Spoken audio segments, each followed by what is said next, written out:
Russia has launched a new wave of airstrikes on Ukraine, targeting the capital, Kyiv. The mayor, Vitaly Klitschko, said the emergency services had been sent to a district in the city centre.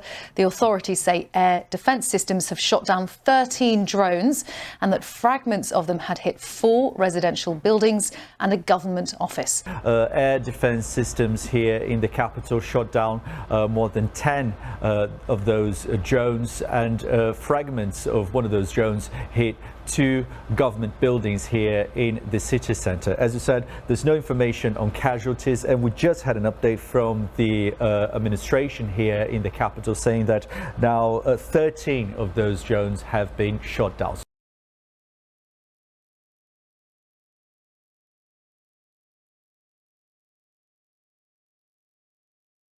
The United States finalizing plans to send the Patriot missile defense system to Ukraine as early as this week. That's according to several U.S. officials. Ukrainian officials have been asking for the system for months.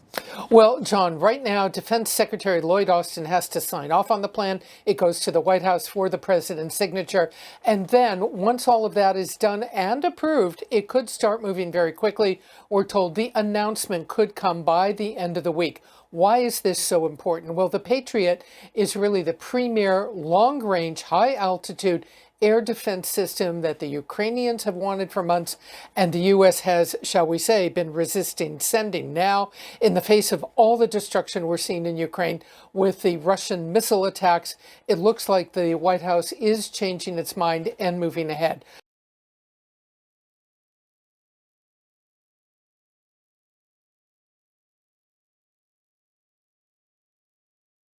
Tonight, that revolutionary breakthrough, scientists reproducing the power of the sun inside a lab.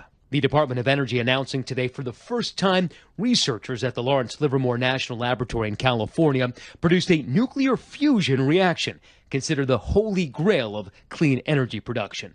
On December 5th, the lab used a stadium-sized laser apparatus to blast a tiny cylinder housing hydrogen material the width of a human hair. Fusion is the process of combining hydrogen atoms to create energy. The only byproduct, helium, essentially producing what the sun produces, sunlight and warmth. And tonight, after decades of experiments, the finding they were hoping for. They managed to produce even more energy than scientists put into the experiment, the first step, scientists say, towards near limitless energy.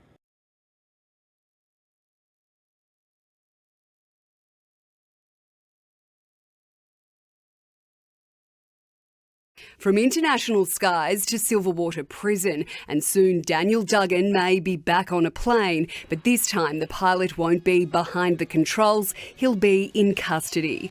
The 54-year-old father of 6 was arrested at his home near Orange in October and now faces extradition.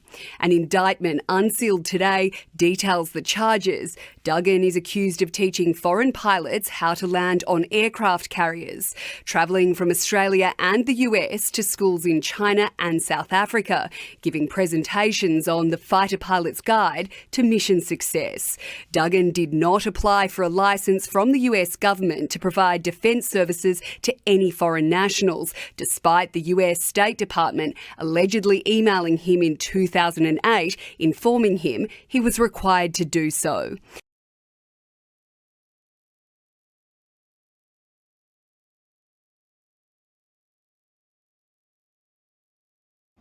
A cruise holiday ending in heartache. Passengers alerted just before midnight of a woman overboard. The Pacific Explorer coming to a halt, then circling, waiting for reinforcements to arrive in the form of a search plane from Victoria, a police helicopter from Adelaide. The ship had been making a 4-night journey from Melbourne to Kangaroo Island. The 23-year-old, who'd been travelling with a family member, tumbling into 5-metre seas, 75 kilometres off Cape Jaffa. More than 7 hours later, another heartbreaking announcement. The young woman's body had been found.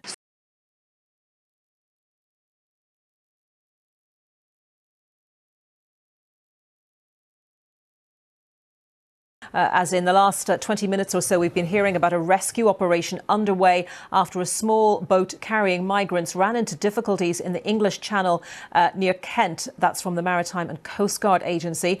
It's understood people have died. Lifeboats, Coast Guard rescue teams and an air ambulance have been sent to help with the search.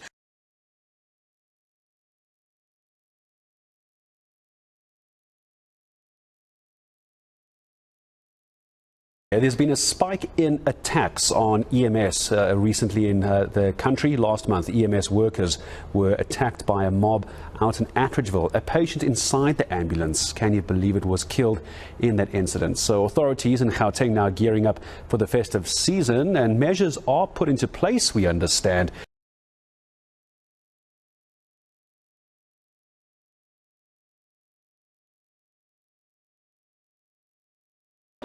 A community in mourning after 9 members of the same family died when their house collapsed. Monday night, heavy rains hit the Congolese capital of Kinshasa and its surroundings, killing dozens of people. The disaster took place on National Road 1 that connects Kinshasa to the river port of Matadi, a generally busy highway which is essential to the supply of the city and its surroundings.